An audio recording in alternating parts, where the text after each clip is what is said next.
araw mga kaibigan, welcome to my YouTube channel.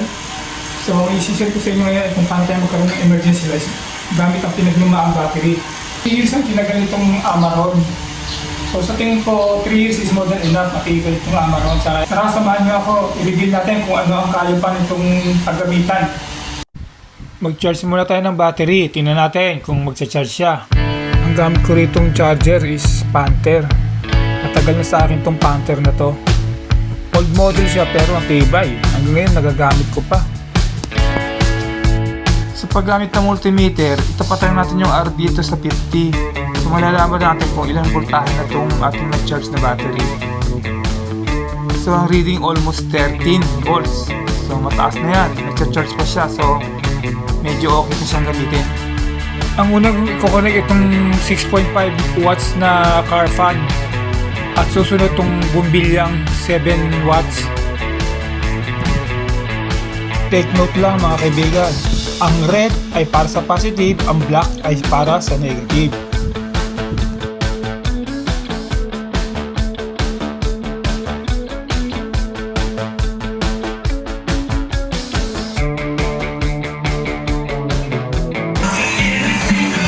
So nagdagdag ako ng isang electric fan, yung talagang 12 volts pin yan, yung mga old fashioned na electric fan niya sa nakikita niyo sa mga jeep. 8 inches. Mas mabilis siya, mas malakas. So titin ako after 2 hours. So 4 hours plus 2 hours tingnan natin mamaya kung kaya ng 6 na oras na tumatakbo yan. Malamig na yan.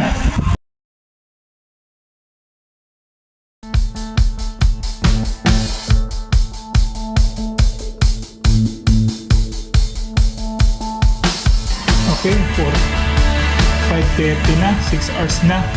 So naka 2 hours na itong may electric fan. So same speed pa rin. So 7:30 na. So from 11:30, ginamit yung ilaw sa isang electric fan. 3:30 PM, dinagdagan ko siya ng isang electric fan na 8 inches. So sa emergency, kaya nga naman ng 8 hours, proven. Ito yung electric fan.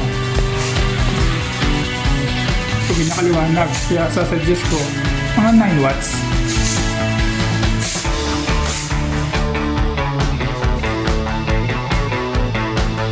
Pwede tayong gumamit ng 4 na bumbilya na between 7 to 9 watts during brownouts.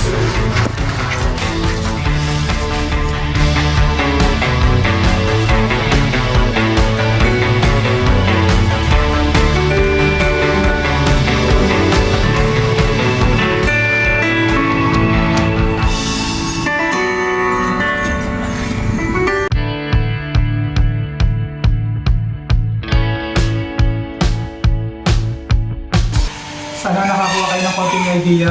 Huwag mo kalimutan mag-subscribe. So tested na to, itong Amaron. 3 years siya sa kotse. At mapapakinabangan pa natin siya ng mga ilang taon para dito sa mga accessories na to. Nasa baba lang po ng description yung link kung paano kayo makakabili ng Amaron battery. Tested na po, tibay.